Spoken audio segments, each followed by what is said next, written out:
উপভোগ করছেন?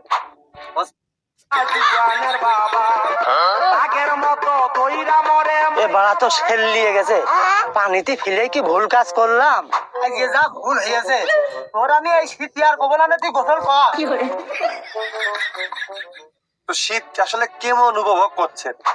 হচ্ছে না ভাই, ওই শীত ভালো একটা উপভোগ করতে পারতেছি না। কেন, সমস্যা কি? ও সবাই ভাই শীতকালে শুধু কম্বল বিতরণ করে, বউ বিতরণ করে না।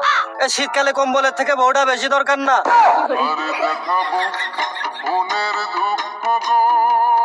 কত বড় দায়িত্ব চিন্তা করো।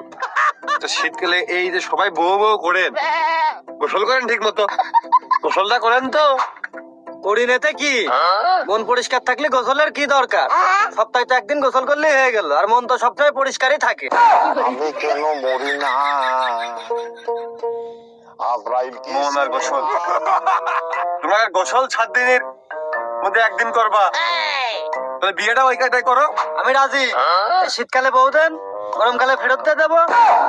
এ শালা বোর কাছ থেকে নড়তে পারলো না এখনো, খালি বউ বউ বউ বউ। ও শালা, আপনিও তো সে গোসলের তো সরতে পারলেন না, শুধু গোসল গোসল গোসল। চিন্তা করে এত সম্মান দিয়েই তো পেয়েছেন। শীতকালে কি আপনার তাহলে কোনো কিছুই পছন্দ না? শীতকালে কোনো কিছু আপনার ভালো লাগে না? লাগে ভাই, একটা জিনিস আমার খুব ভালো লাগে। কি? ওই বিড়ি খালি কেউ ঠিক পায় না। আর যাব না বেগুন তুলিতে। যাই রে ভাল, চিন্তা ভাবলে গা হয়ে গেছে নষ্ট। যুব সমাজ নষ্ট হয়ে পয়সে জৈব সারে মাটির নিচে জৈব যৌগর ফসিল ফয়েল হয়ে